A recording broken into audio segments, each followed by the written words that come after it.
Hey guys, I've been asked a few times now since doing the hasty harness video how to tie a water knot, so I'm going to show that today. So the first thing I already did was just make sure that this is all lined out and it doesn't have any bends in my webbing, because bends in the webbing means that it becomes less and less load bearing every time that you twist it.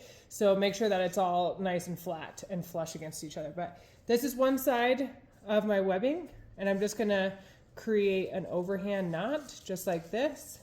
Make it nice and loose and make sure that there's quite a bit of tail, like 5 inches worth of tail.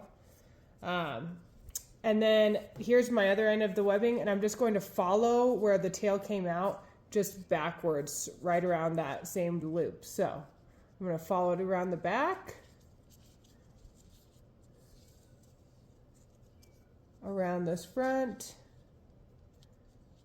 and through.